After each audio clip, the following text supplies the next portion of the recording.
panel. So if I could please invite my panelists, Francisco Sozinho Matsinhe of CODESRIA,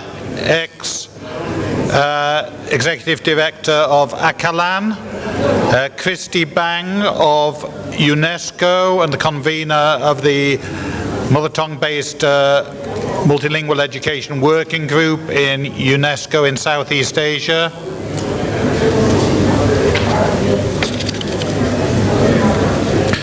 Professor Fary,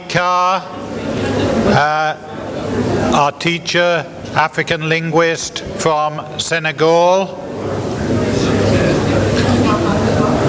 and Mary Goretti Nakabugo, our plenary speaker from this morning from Uganda.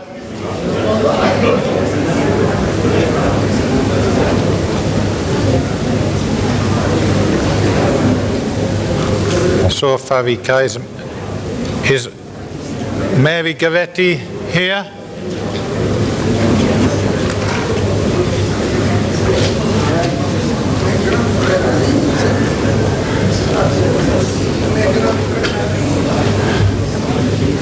Have we lost Mary Goretti?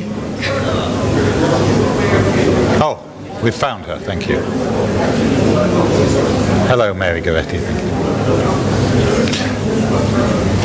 Okay, so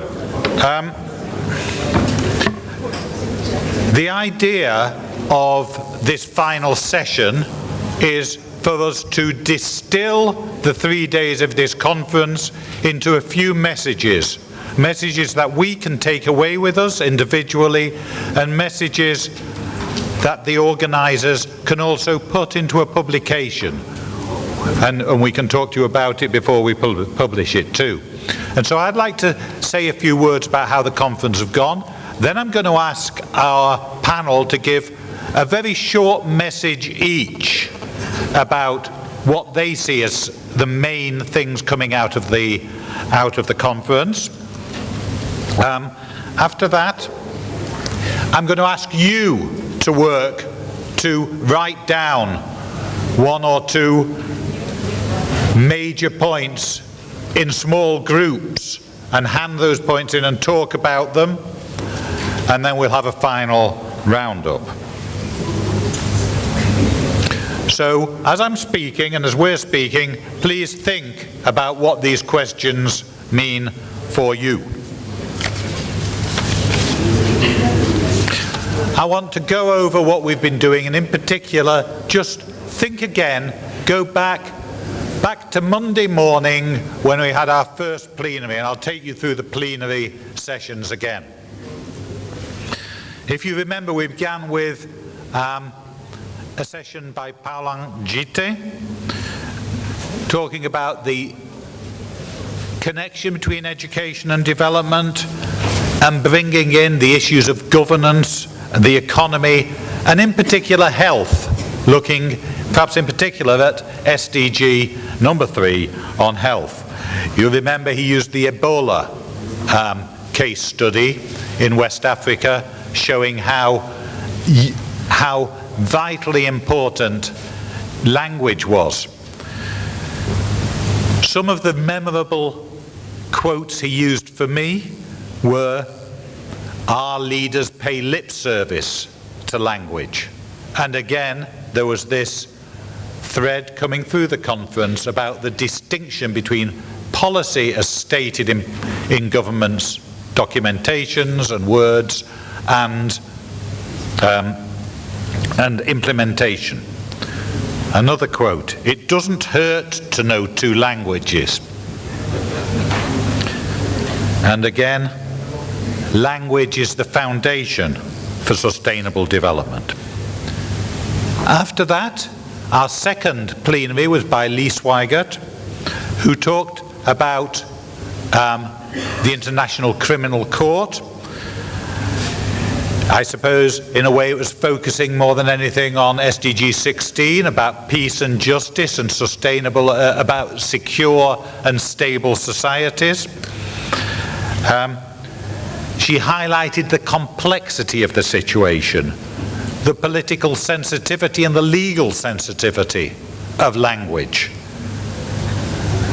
the importance of language in access to democratic processes and in particular justice, and indeed highlighted the complexity of resourcing the language needs of within the justice system, using the International Criminal Court as the case study. It's interesting that after the first two plenaries, we still really hadn't tackled, we hadn't directly addressed the educational system. And that shows, in a way, how this conference series has moved on over the years from being something about, first about international languages, then about languages in education, and now much more about languages in society much more broadly. Barbara Trudell did talk much more about language in education. In fact, I saw Barbara's plenary as, if you like, a scathing indictment of a blind adoption of global curriculum at the expense of local knowledge, at the expense of taking context into account.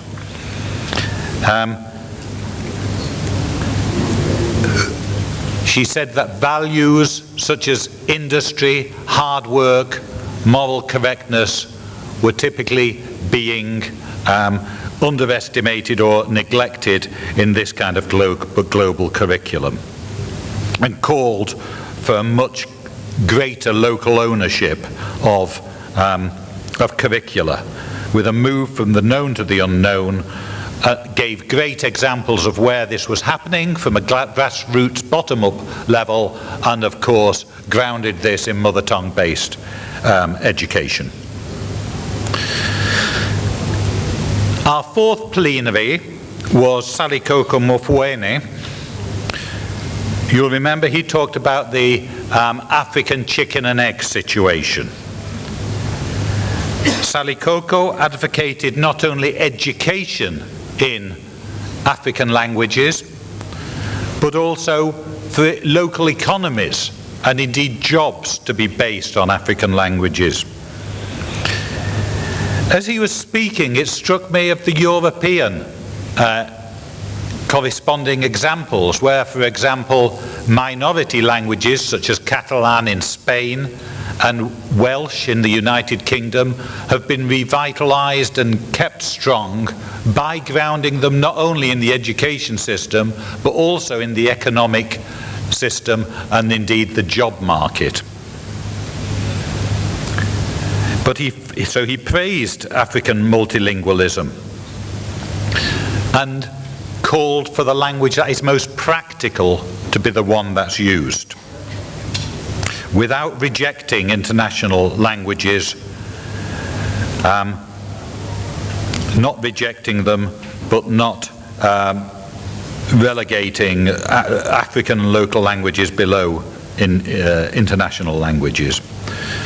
Competence in a foreign language should not be a factor for success, or the factor for success in the home country.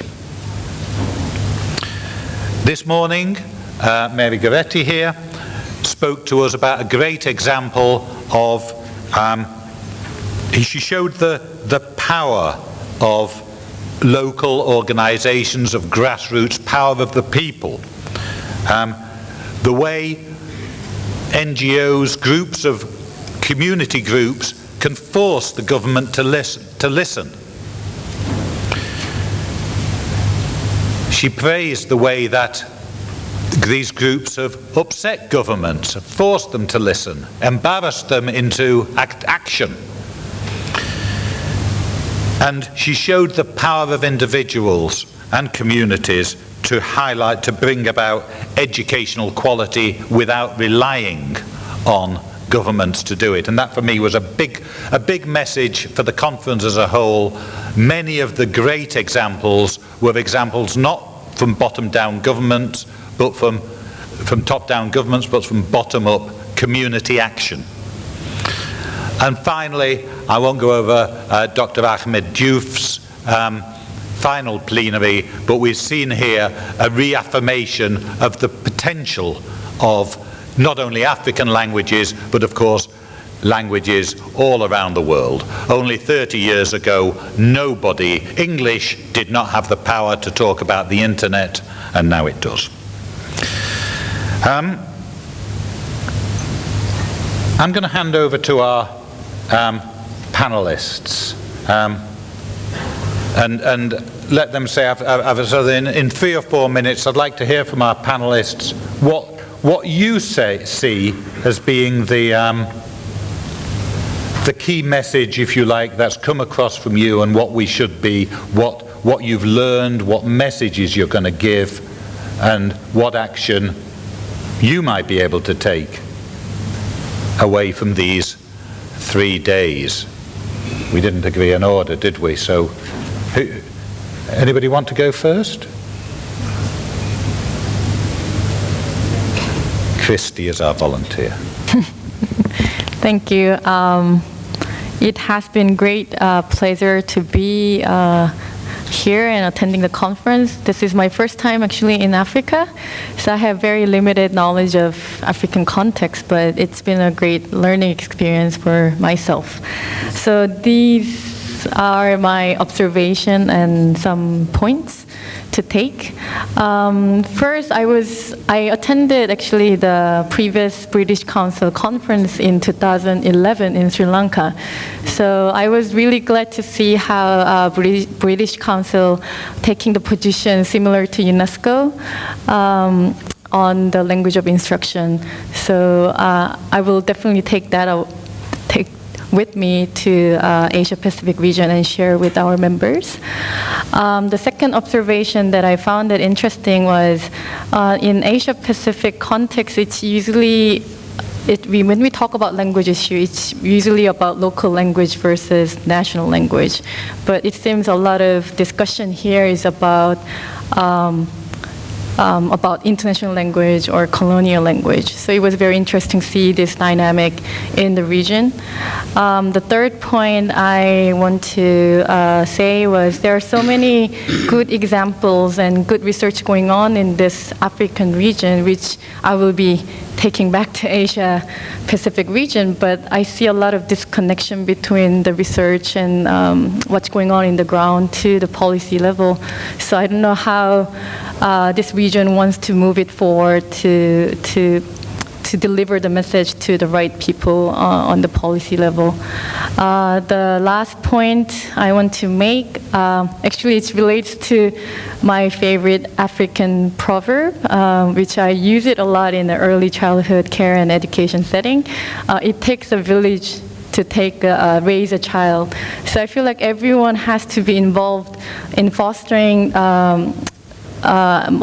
mother tongue-based multilingual education in African context. So it's not only UN agency like UNESCO doing the work, it's not only British Council doing the work, it's not only academia doing the research, but everyone has to bring your advantage point to work together and complement each other to voice out the MTB MLE issue in the region, so that the policymakers really listens to what's going on in the ground. So I hope the partnership takes place in the region. I mentioned during my presentation in the morning that the MLE working group in Asia Pacific region started out as a small steering committee for organizing the conference in Asia Pacific region. So this can be a good starting point. Everyone is here, a lot of momentum is here, a lot of actors are interested in moving forward. So I hope this conference can be a starting point for another partnership in the region. Thank you very much indeed, Kristy. And indeed, I think I've witnessed the great work done by the UNESCO team in Southeast Asia, and it's wonderful to have that connection across the continents for similar problems, if not exactly the same. Yeah. Who wants to go next? Maybe Goretti. Okay. Thank you very, very much.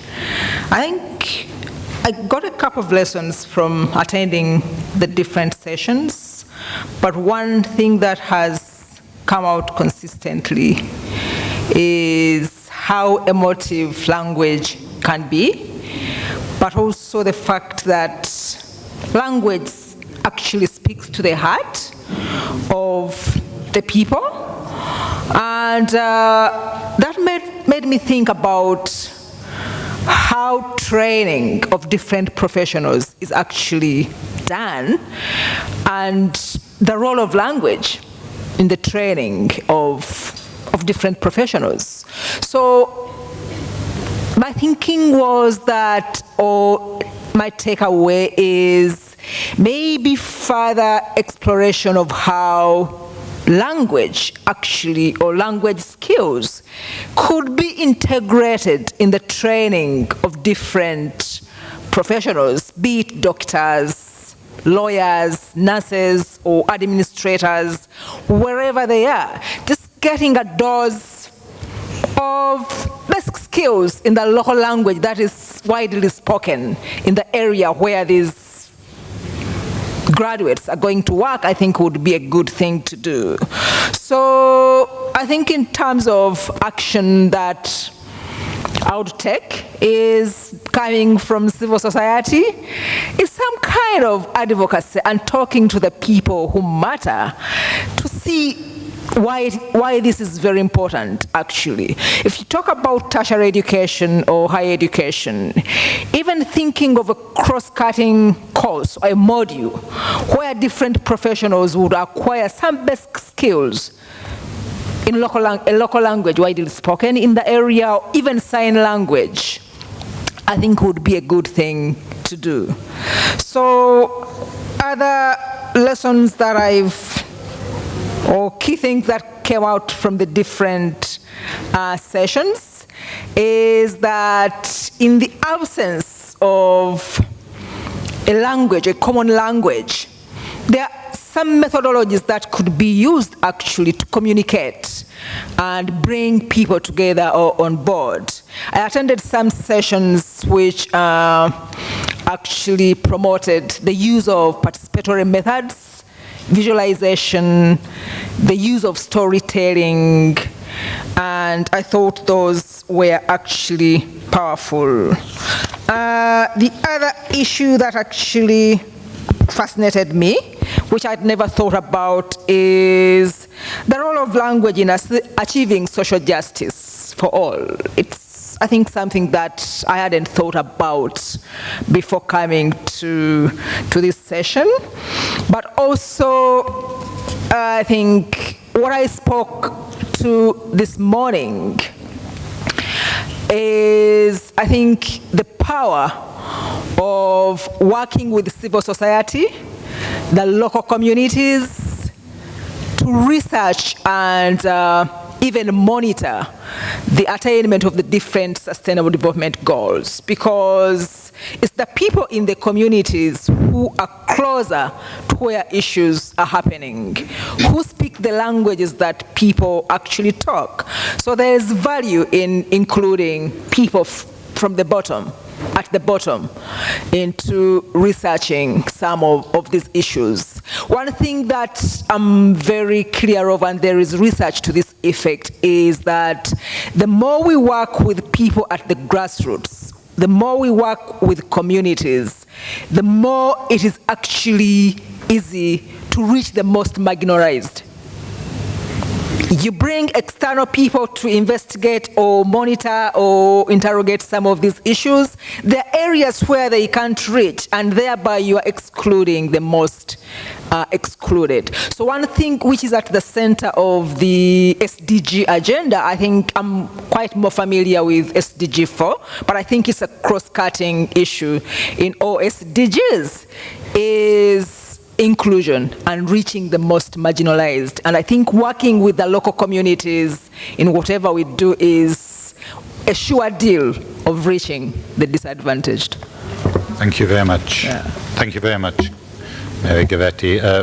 Sozinho, Matsinhe, can I pass over to you? Okay, yeah, thank you, John. I was going by seniority, there's a big brother here. I thought he would speak before I spoke. I'm much more interested in the first question. What have you learned? I look around this room. I see people who have been in this struggle saying that language matter. We can't do anything without language. Language is a cross-cutting issue. We were very few of us. You know, it's like when you are, now it's like when you are very sick, sitting alone at home, and you go to the hospital, you say, oh, I'm not alone, there are other people who are sick. So it's real for me, rewarding to see so many people singing the same song. Language matters. We can't get anywhere where we've never been before without involving the language. This to me was the most rewarding, something which leaves me very comfortable. It's no longer a few of us who say, look here, you find a very senior lawyer coming here to tell you that if you need justice for all, as my colleague was saying, you need the language people understand better. If you need to speak about good governance, you won't get it unless you do it in the language people know better. I was really pleased. I've been educated and I've learned more than I've learned all my life. The other thing which is very interesting, which came like a blessing in disguise, is that here we are. We have English on one side and French on the other side, Francophone, Anglophone, whatever that means, moving on the same direction. They are complementing each other. They are not competing. Like say, hey, this is my territory, don't venture into it. We need the language to work together, which goes alongside the story about African language being called to the party because they matter, won't achieve much without them. So we're also saying, look, it's not either or, it's complementarity. If we go together, we can go far. I was told as a small child, here I am again, John, if you don't want to be eaten by the crocodiles, you cross the river in a crowd. So here we are, yes. Here we are. I was real pleased to see this. I mean, I have my rudimentary knowledge of English or French or something, but it was not either or. And I think the message should be clear that when we say language matters, we are not saying either or. We are talking about complementarity. Let's cross the river together. We won't be eaten by the crocodiles. Thank you.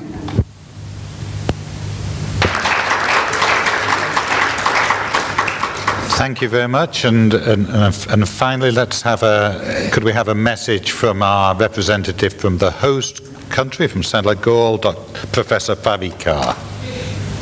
Merci, Chair. Je voudrais d'abord remercier vraiment le British Council et l'OIF qui nous ont donné l'opportunité de participer à cette rencontre.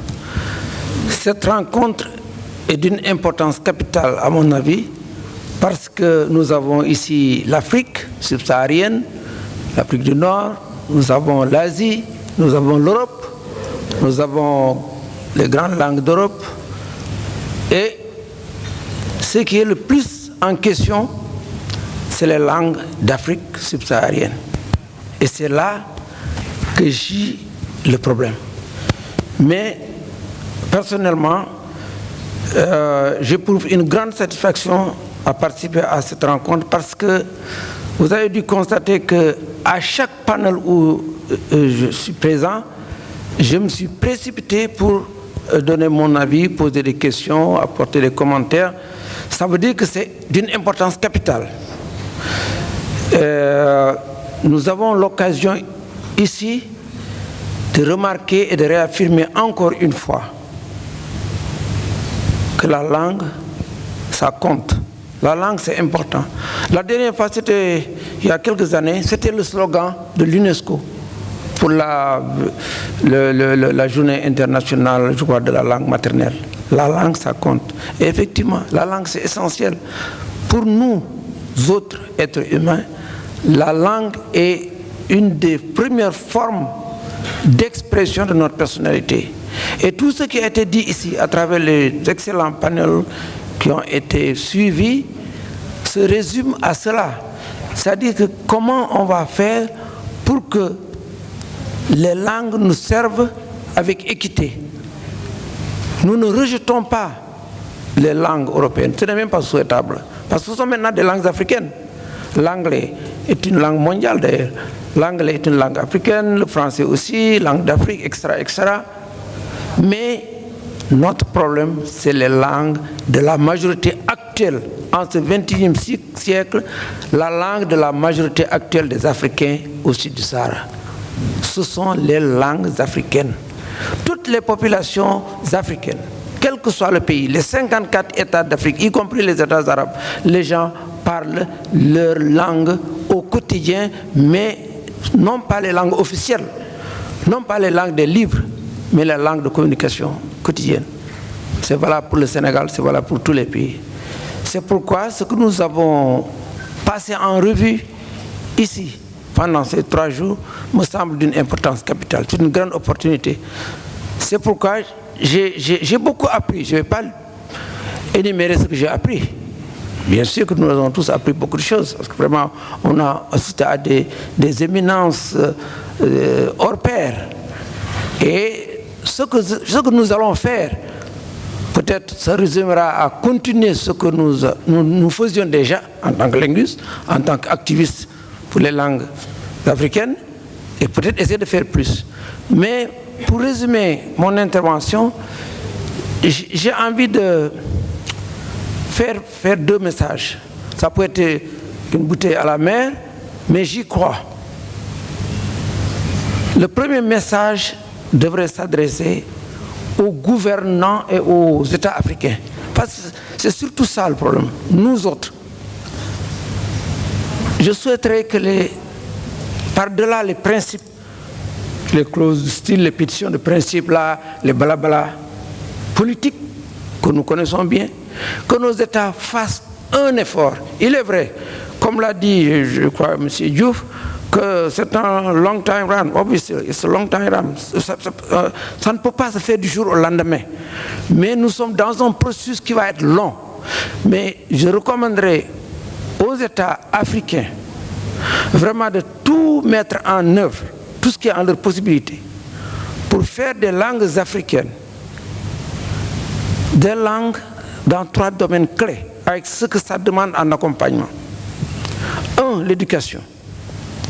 2, la formation complémentaire. Mais 3, l'information. Il faut que les langues, selon leur proportion, selon leur force dans les pays, aient droit quand même, comme toutes les langues sont d'égale dignité, et comme on doit respecter aussi le principe intouchable du respect de la diversité linguistique. Ce n'est pas parce que cette langue-là est parlée par 90% de la population que celle qui est parlée par 1% ne sera pas une langue d'information de ce 1% dans les médias. Ceci est valable partout en Afrique. Il est vrai, les langues africaines, il y en a beaucoup. Au Nigeria, il y en a plein. Au Cameroun, il y en a 200 et quelques. Peut-être on parle de 50 sur lesquels on va travailler. Mais ça, ce n'est pas tellement important. Ce qui est important, c'est ce qui est incompressible. Les langues africaines, personne aujourd'hui ne peut légiférer sur le mort programmé. Il y en a qui meurent, il y en a qui émergent. Mais ce n'est pas à nous de le programmer. Ça, c'est un processus historique de la dynamique des langues et des sociétés. Donc, il faut que ces langues-là, les gouvernements fassent tout ce qui est en leur possibilité. S'ils disent la vérité et s'ils veulent appuyer le développement de leur pays sur du réel et du vrai, ils ne doivent plus accepter qu'une frange importante de leur population soit en marge de la marche du monde qui se fait aujourd'hui dans des langues écrites à travers les télés, Internet, à travers la radio, à travers aussi les écrits. Ça me paraît extrêmement important. Deuxième recommandation, un message, comme je pourrais le qualifier, c'est sur un point précis, le point juridique. Parce que la présentation sur le TPI, les présentations qui ont suivi, la dernière présentation de M. Diouf, ici présent, et d'autres, ont montré que je crois que c'est le ODD 16, n'est-ce pas? C'est clair. Il faut que les gens puissent être jugés dans la langue qu'ils comprennent et qu'ils parlent. Pour cela, les efforts de terminologie, je ne dirais pas, pour ne pas frustrer mon ami et frère Mbacké Diagne, je ne parlerai pas de modernisation, mais je parlerai d'enrichissement terminologique. C'est nécessaire, parce que les langues s'enrichissent au fur et à mesure que les idées nouvelles arrivent, que les concepts nouveaux se font jour, que des objets nouveaux sont découverts, que des réalités nouvelles se font jour. Donc la langue évolue, elle est vivante comme nous. Donc il faudrait qu'il y ait une banque de données de terminologie juridique partagée depuis le TPI jusqu'aux juridictions nationales des pays africains, selon les langues, si c'est possible. Merci. I'm sorry. Thank you very much indeed, Professor Fary. Okay. We are going to finish this session at 5 o'clock. That means there's 21 minutes more. And I did say that you were going to do some work as well to come out with some messages. I think there are still pieces of paper. This requires you to move. I'd like people to move so everybody is on a table of approximately 6 people. Yeah? With a piece of paper. Some French-speaking tables, some English-speaking tables. Yeah? Can you please move so you're on a table? It's, remember, if you're on a table, you're together, you'll get the message together. What will happen if you're on a table on your own? Professor, you'll be eaten by a crocodile.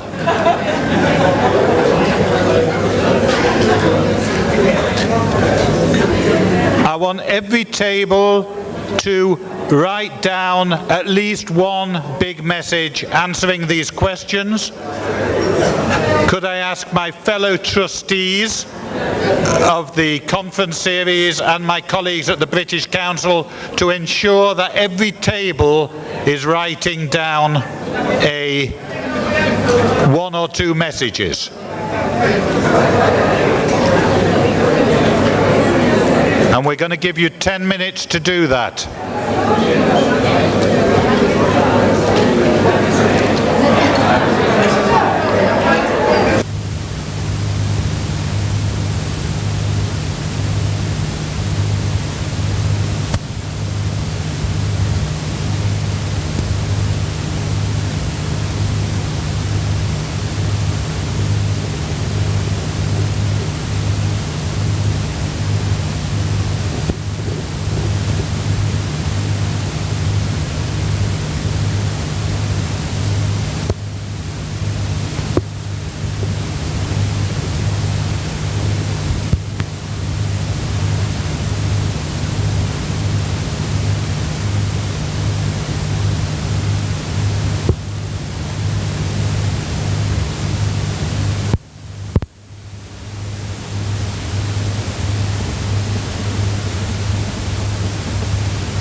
Could someone take the microphone to that table at the back where Barbara and the Sudanese delegation are there? Can we have some ideas from your table? What did you come up with there? Just one very short and. Our participants from Sudan said that they now felt empowered to influence the government to provide textbooks and learning materials for minority language communities in Sudan. Great.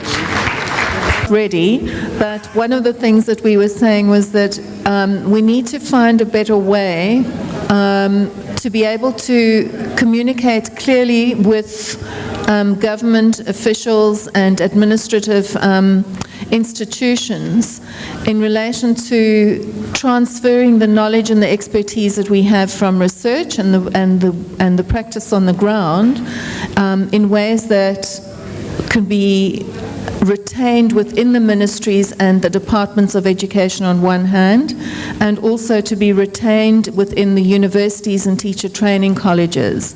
And it seems to us that very often as the administrators and the government officials change office, a lot of the information disappears, but it's also not being retained within the universities and the teacher training colleges. So for us, that's one of the challenges of sustainable development.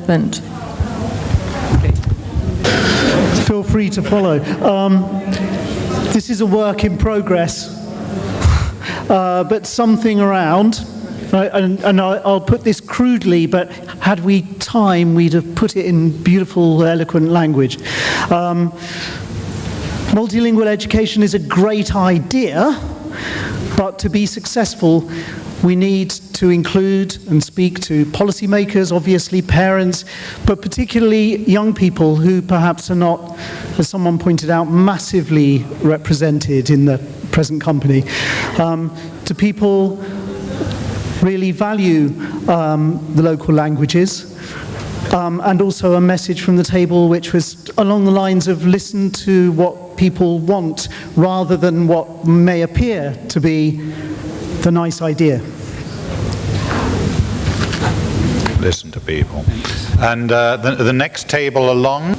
Issues are very similar in different regions. So, for example, in Pakistan, in Southeast Asia, there's a lot of commonality between the issues around language. So that was one. We had quite a long discussion about that, and also about some colleagues from Asia. They learned a lot more here than ever about the language issues in Africa, so I think they gained a greater understanding of some of the language issues. Although some things are similar, some things are also very different. Does any other table want to say something? The gentleman in green at the back there. Okay, thank you very much. Around our table, we think that the best actions is to share the sustainable development goals with the local people, especially in African rural areas in their own languages. Thank you. Thank you very much. And the table Philip is at, I think, wanted to say something.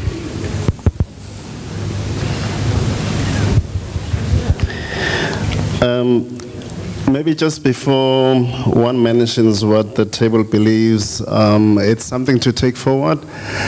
There is a question, there is food for thought in the form of a question, and that is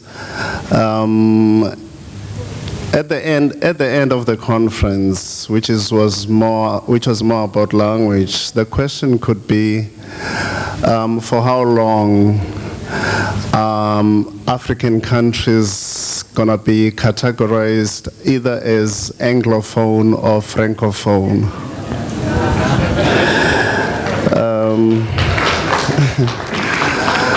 But then on a practical level, what is it that we are taking forward? We believe that we need to ensure that SDGs are also translated into other languages so that people can relate to, or different communities can relate to the SDGs and buy into the agenda. Thank you. Thank you, Moses. I came to learning about education in Africa very late in my career, and have in the recent years started to refer to the so-called Anglophone countries and the so-called Francophone countries. Okay, thank you very much. We've absolutely... Oh, French voice. sorry, what? Oh, there's a table. One French voice, please. Yeah. Ok. Nous avons deux messages. Le premier, c'est une campagne de sensibilisation et d'explication des ODD dans les langues locales pour une meilleure compréhension par tout le monde, par toute la communauté. Le deuxième message, c'est que nous nous sommes rendus compte que nous en sommes à la 12e conférence et c'est comme parfois du surplace. Nous disons, capitalisons tout ce qui est fait sur le terrain pour enfin avancer. Voilà nos deux messages. Merci.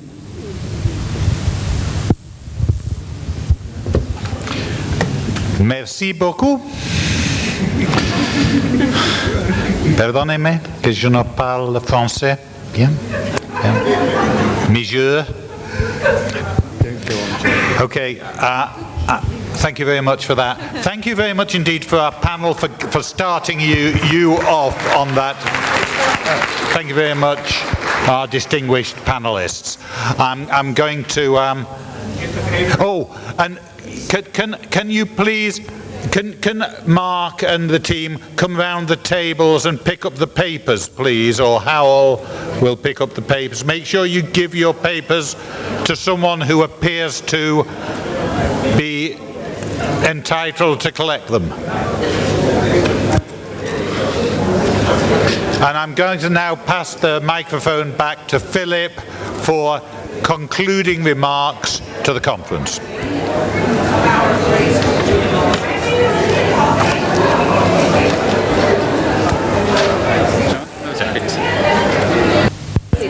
Actually, our table really wants to say something, because we really wanted to stress the importance of the grassroots level and of stopping to always have top-down initiatives and sensitize local populations, and also look at the local level and take it seriously.